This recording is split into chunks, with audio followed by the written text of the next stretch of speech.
হেই দোস্ত সকলোকে এটা নতুন ভিডিঅ'ত আপোনালোকক স্বাগতম জনাইছোঁ।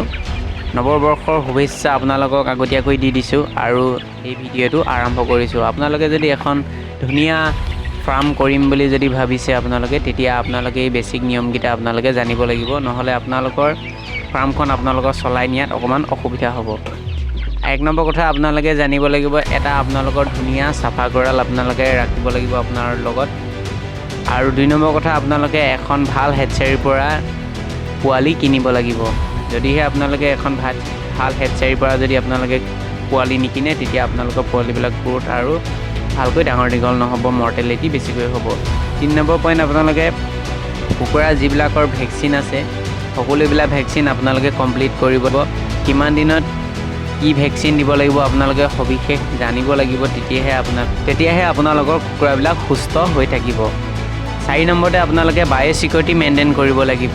বায়'চিকিউৰিটি আপোনালোকে আপোনালোকৰ ফাৰ্মৰ কুকুৰাবিলাক বাহিৰলৈ ওলাবলৈ নিদিব।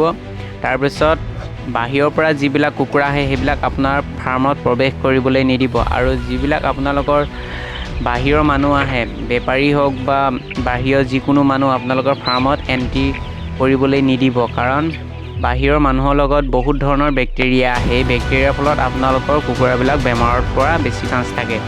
সেই হেতুকে আপোনালোকে যদি ফাৰ্মৰ ভিতৰত যদি প্ৰৱেশ কৰিবলৈ দিয়ে, তেতিয়া আপোনালোকে পটাছ পানী সিহঁতৰ ভৰি হাত ধুৱাই আৰু চেনিটাইজাৰ কৰিহে সিহঁতক আপোনাৰ ফাৰ্মত প্ৰৱেশ কৰিবলৈ দিব।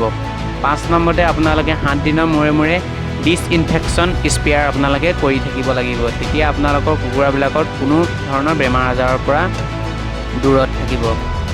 6 নম্বৰতে আপোনালোকে ভাল কোৱালিটি দানা খুৱাব লাগিব। ভাল কোৱালিটি দানা খোৱালেহে আপোনালোকৰ কুকুৰাবিলাক খুব সোনকালে গ্ৰোথ ল'ব আৰু ডাঙৰ দীঘল হ'ব, তেতিয়া আপোনালোকে লাভৱান হ'ব। আৰু 7 নম্বৰতে আপোনালোকে সিহঁতক যিখিনি পানী খাবলৈ দিয়ে, সেই পানীখিনি আপোনালোকে ভাল ফিল্টাৰ কৰি পিনে খুৱাব লাগিব। লেতেৰা পানী খোৱালে সিহঁতৰ বেমাৰ আজাৰ বেছিকৈ হোৱা দেখা যায়। যদিহে আপোনালোকে যদি টিউবৱেলৰ পানী দিয়ে, তেতিয়াহ'লে আপোনালোকে ফিল্টাৰ কৰি সিহঁতক খাবলৈ দিব। আৰু পাৰিলে আপোনালোকে দিনটোত দুবাৰকৈ পানী খোৱাৰ বাচন বৰ্তনবিলাক ধুই পিনে চাফা কৰি সিহঁতক আকৌ নতুন পানী ভৰাই খাবলৈ বুলি দি দিব। তেতিয়া সিহঁতৰ ফ্ৰেছ পানী খাই থাকিলে সিহঁতৰ কোনো ধৰণৰ বেমাৰ আজাৰ নহয়।